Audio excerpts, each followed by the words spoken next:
Sabla. Sabla toka.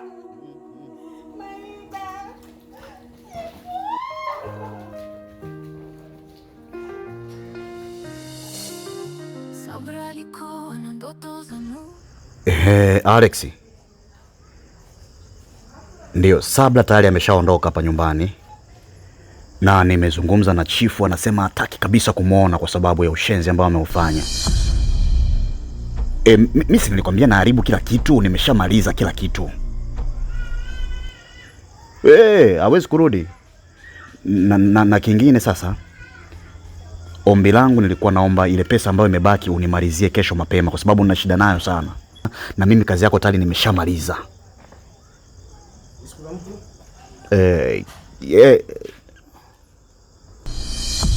Nakucheki hapo, nakucheki.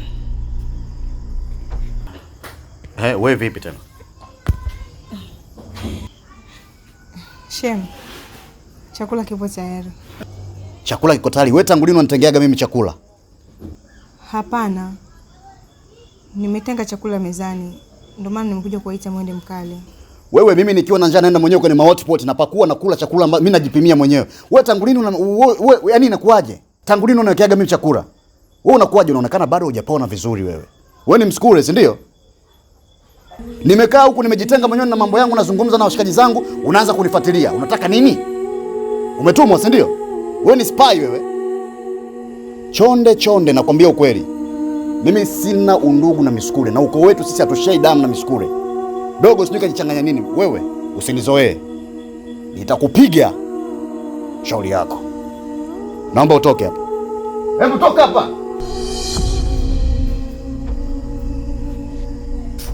Wewe vipi? Lazimisha undugu tu. Uko wako. Sasa kuleta mbegu za ajabu hapa ndani. Nijui vizuri wewe. Aje. Anita. Uko wapi kipenzi? Ashi. Sasa unasikia? Mimi nakuja. Nisubiri hapa.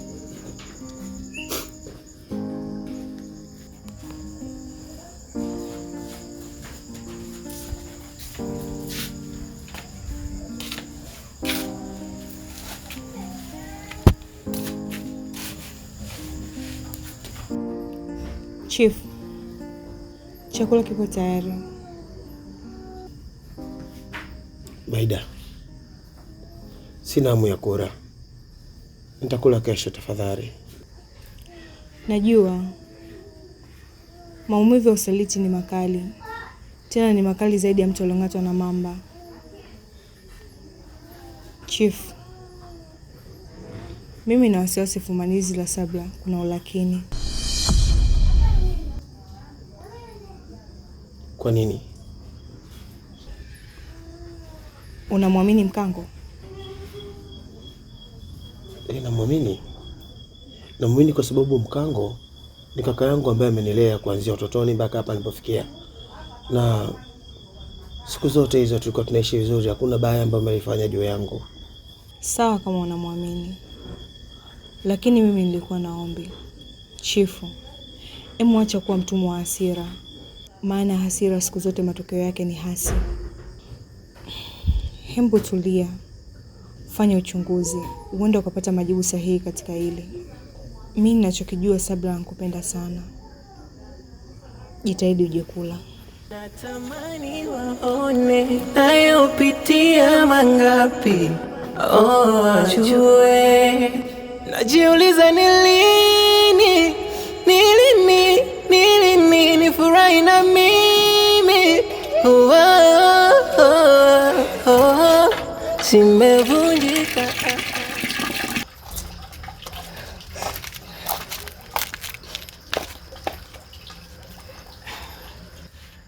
Sabla, kwani unalia? Hili jambo umejitakia mwenyewe. Mimi sikuona sababu ya wewe kurudi kwa chifu. Kwa sababu alishakufanyia mabaya mengi hapo nyuma. Mtoto wako alifariki kwa ajili yake na bado akakupa talaka. Alafu bado unaendelea kumng'ang'ania.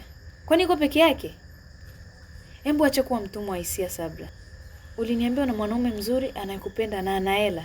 Yuko wapi? Nilimwacha. Nikarudiana na Chief. Kwa sababu nampenda. Na sijui kwa nini ameamua kunipa maumivu makali kiasi hichi. Najuta na nakushauri nisikilize. Mpigie simu huyo mwanaume, muombe msamaha, na akikuelewa kuwa naye. Haina haja kumng'ang'ania mtu anayekuumiza wakati kuna mtu anayekupenda kwa dhati. Hakuna cha lakini. Simu yako kwa wapi? Nimeiacha ndani.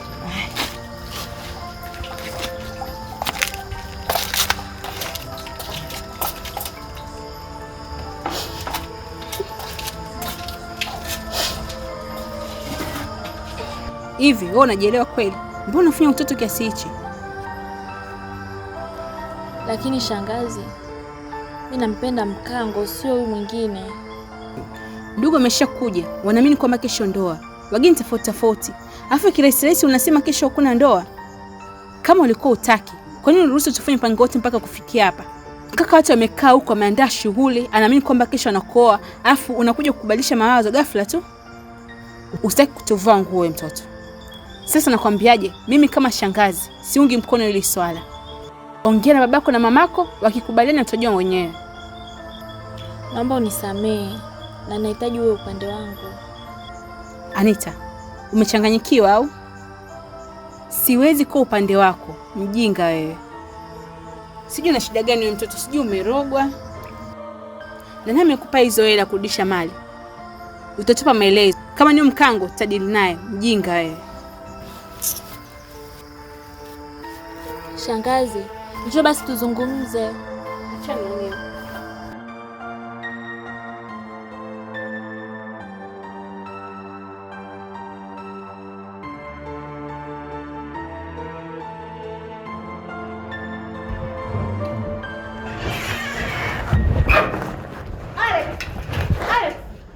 Unatoka siku unaenda wapi? Naelekea kazini. Kuna dharura kidogo ya kikazi. Dharura? Mbona dharura hiyo mimi sifahamu? Angel, nimeshakwambia hivi. Naelekea kazini. Kuna dharura kidogo ya kikazi imejitokeza. Kwa hiyo naenda kuisolve. Tafadhali. Na pia mimi ni mke wako. Kama kulikuwa kuna dharura ulipaswa unijulishe. Na sio kuondoka tu unavyojisikia. Mke wangu. Ungekuwa unajua kama wewe ni mke wangu wa ndoa, usingekuwa unakifanya hicho unachokifanya hapa sasa hivi. Unanifokea. Kwanza unapata wapi ujasiri wa kwanza kunifokea mimi? Ngoja nikwambie kitu kimoja. Unaweza kunifanya kuwa peke yako endapo tu utakuwa na heshima, nidhamu na mwenye hekima na kutambua nini maana ya ndoa. Sio unakaa unanifokea kila wakati, nikirudi unanifokea. Una akili gani wewe mwanamke? Oh, kwa nini maanisha tuende kumtafutia mwanamke mwingine, si ndio? Ndio. Alex!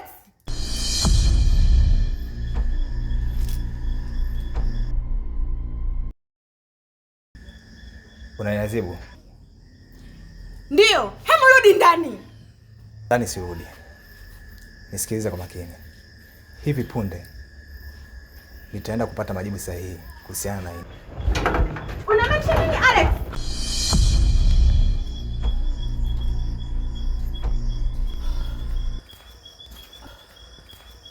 Anita, samahani sana kwa kuchelewesha.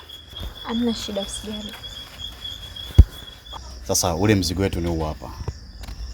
Nenda kapeleke kwa ajili ya kurudisha mali ya watu. Imeenea hiyo, milioni 2 kamili. Asante sana Mkango. Nashukuru.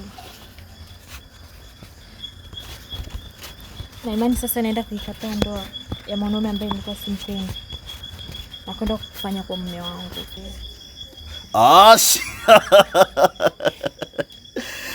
Nimefurahi sana kwa sababu najisi ni mwanaume jasiri sana kushinda ule mtihani ambao ulionipatia. Lakini Mkango, hizi pesa ni nyingi sana. Na umezitafuta ndani ya muda mfupi. Kwa nini unafanya yote kwa ajili yangu? Anita, kipenzi changu, kuna kitu inabidi ukifahamu. Ukimwona mtu anakuja katika maisha yako kwa sababu ya muonekano, huyo anakuwa amekutamani tu. Na pia ukimwona mtu amekuja katika maisha yako kwa sababu ya pesa, huyo anakuwa amekuja kwa sababu ya maslahi na sio upendo. Na kuna mwingine anaweza akaja katika maisha yako kwa sababu ulishawahi kumfanyia vitu vingi vizuri. Kwa hiyo anakuja kwa ajili ya kurudisha fadhila. Hakuna upendo wote. Ila katika maisha yangu ulikuja bila sababu yoyote. Hii tafsiri yake ulinipenda kweli Ash.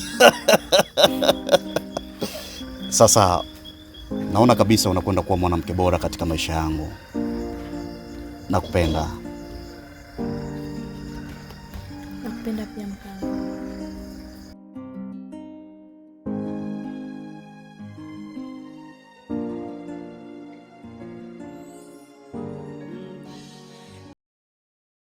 Nafanikiwa kwenda kumpata Anita sasa. Naomba unisamehe shemeji yangu Sabra. Hisia zimenizidi uwezo. Na ndio maana nikafanya yote kwako. Naomba unisamehe Alex. Niliamua kurudi kwa mume wangu baada ya kugundua kweli alinipa talaka kimakosa. Haikuwa akili yake.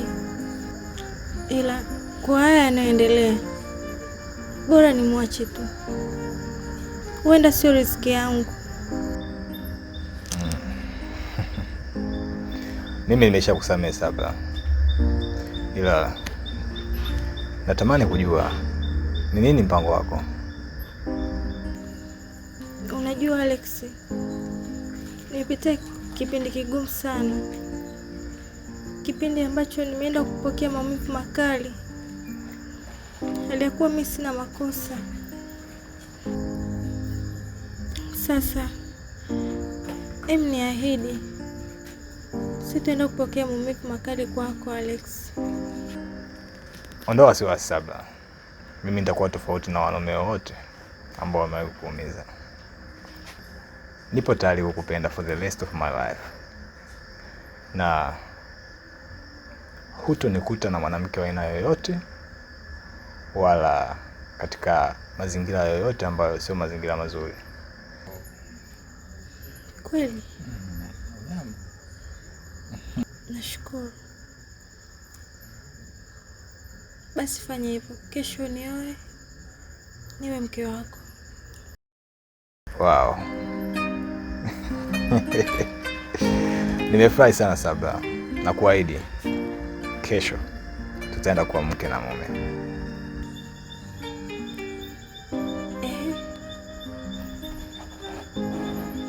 Alex, Sabra. Ni imani mbili tofauti. Vipi? Hiyo ndo itakuwaje? Na ilhali mimi sipo tayari kubadilisha dini. Sabra, wala usiwe na wasiwasi kwa sababu mimi na wewe imani yetu yote ni sawa tu. Mimi ni Alex, ni jina langu la ofisini. Jina langu kamili naitwa Abduli. Hiyo ndio jina langu la imani. Kweli? Kweli kabisa. Hamna sababu ya kudanganya. Lakini Abduli,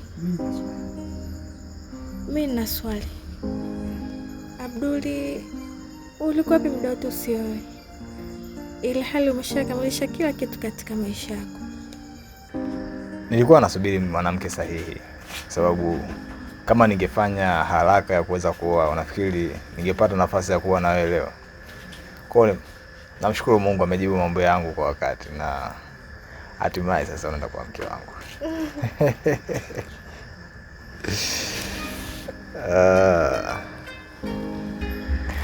Vipi? Tunaweza tukaondoka wote sasa?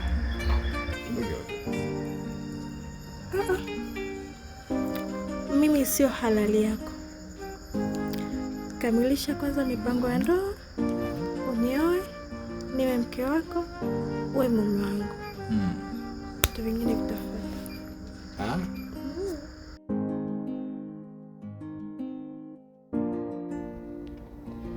Meseji yako sijaelewa.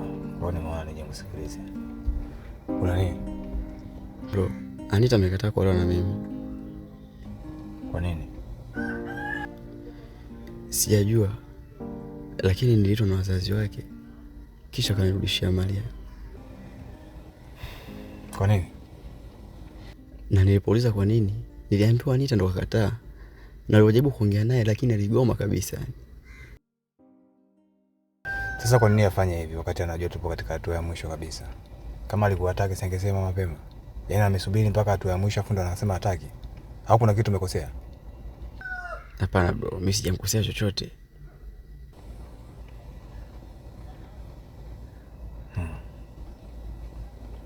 Kwa hiyo umezungumza na wazazi wake? Ndio, nimezungumza nao na nimejaribu kuongea naye lakini amekataa kabisa yani. Bro, mimi nampenda sana Anita.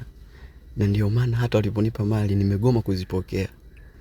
Na kuomba fanya kitu kwa ajili yangu kaka. Sawa, mimi nitalishughulikia hilo. Nitaenda na kuzungumza na wazazi wake. Mwafaka hili jambo linakuaje? Alafu nitakujulisha. Pole sana. Najua nakuuma. Lakini huo ndio ukubwa. Sawa, lakini pia katika upande wangu unajua mwenendo wa shemeji yako mimi siuelewe. Kwa hiyo imefika hatua na inabidi nifanye maamuzi. Inabidi nioe mwanamke mwingine ikiwezekana leo. Bro, mbona ghafla hivyo? Nalijua hilo. Lakini inanibidi nifanye maamuzi kama mwanaume ili kuitafuta amani ya moyo wangu. Nimechoka na matatizo ya shemeji yako. Nimeshamvumilia, nimejaribu kuzungumza naye mara kadha wa kadha, lakini akili yake naona sijui nafikiria nini. Kwa hiyo, ngoja nimtafutie mbadala ili aweze kujifunza. Lakini bro, nachojua mimi shemeji umemwoa ndoa kanisani. Asa unawezaje kumwacha aliyakuwa imani yetu hairuhusu hivyo? Nalijua hilo. Lakini inanibidi nifanye maamuzi kama mwanaume ili kuitafuta amani ya moyo wangu. Kwa hiyo tuongozane? Hapana. Wewe nenda. Mimi inabidi nifanye hili swala mwenyewe kwa sababu ni swala haraka na sihitaji watu wengi wajue kuhusiana na hili swala. Ila nakuomba usisahau kufanya kitu kwa Anita. Maana nampenda sana kaka. Wewe nenda. Kitakachojiri nitakujulisha. Niahidi kwa hilo.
Salam. Maida. Ni mimi Sabra. Sabra.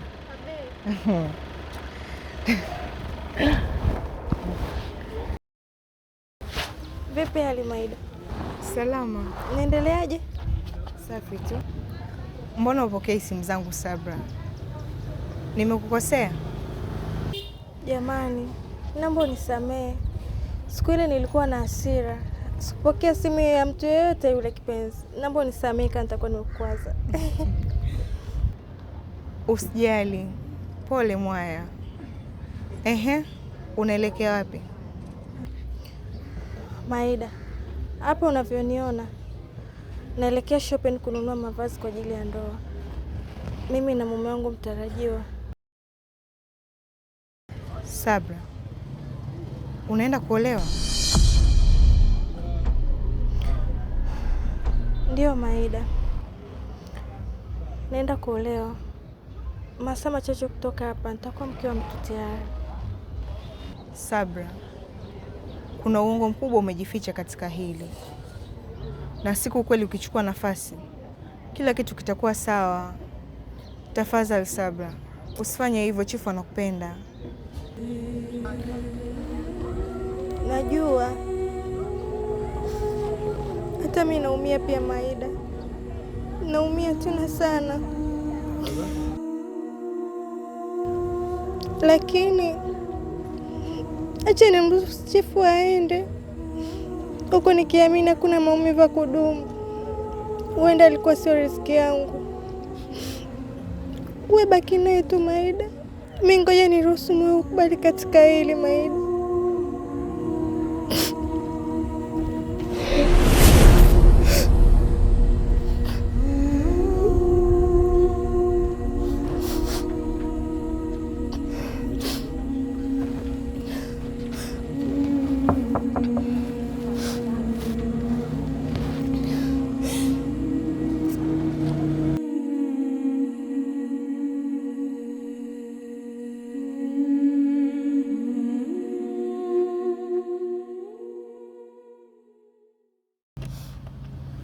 Sabra.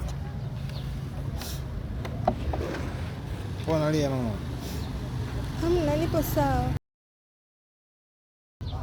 Nimekuita hapa kwa ajili ya kukutambulisha. Maida, huyu ndio mume wangu mtarajiwa, anaitwa Abdul. Abdul, huyu ni rafiki yangu anaitwa Maida.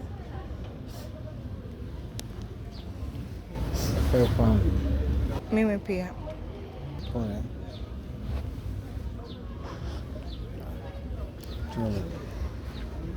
Bye.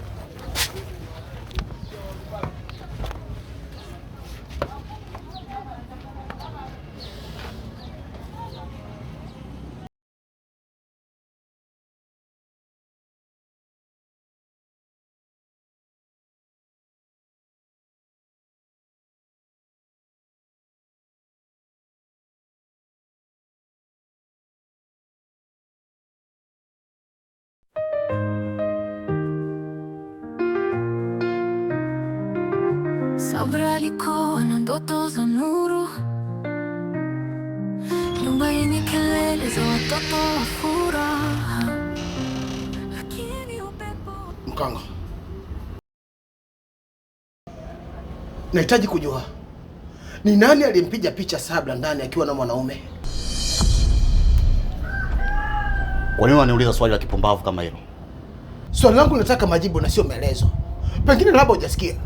Nimekuuliza ni nani aliyempiga picha Sabra ndani akiwa na mwanaume? Nijibu. Mimi sina majibu kwa hilo. Ila ninachotambua ni kwamba Sabra alileta mwanaume hapa nyumbani. Hautambui chochote Mkango? Unajua nimeamini kwenye maisha ni bora ukaishi na mchawi wa tunguli kuliko kuishi na mnafiki, muongo, mchonganishi mwenye roho ya usuda. Kwa nini unafanya hivi? Hivi Mkango, kwa namna ambavyo Sabra umeishi naye vizuri, wakwenda kumfanyia hayo unamfanyia kweli? Nisikize Mkango, kamera zimeonyesha kuna kitu ulikuwa unamwekea Sabra kwenye juisi yake wakati imekaa hapa nje. Unaweza kuniambia kile kitu kilikuwa nini? Na ulikuwa na dhamira gani kuweka kwenye juisi yake mpaka apitwa na usingizi? Lakini pia uniambia yule kijana ambaye alikuja hapa mkambeba Sabra mkaingia naye ndani, ambaye nimemuona katika picha ambazo amepigwa na Sabra, alikuwa ni nani?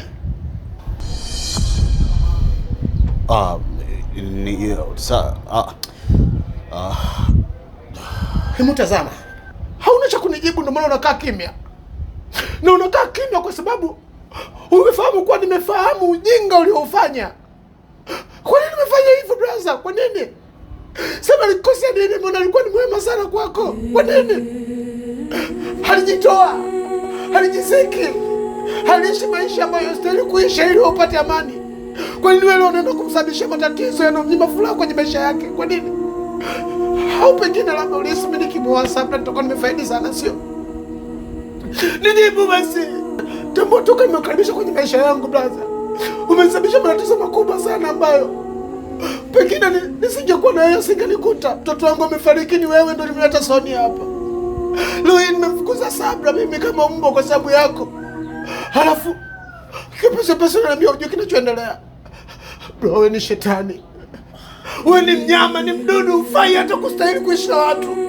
Yaani leo hii mimi nimekuwa shetani? Wewe ni shetani brother. Unanitukana mimi? Unanitukana? Unanipiga? Ndio, nimekupiga. Ndio, nimekupiga. Unanipiga brother. Nimekupiga.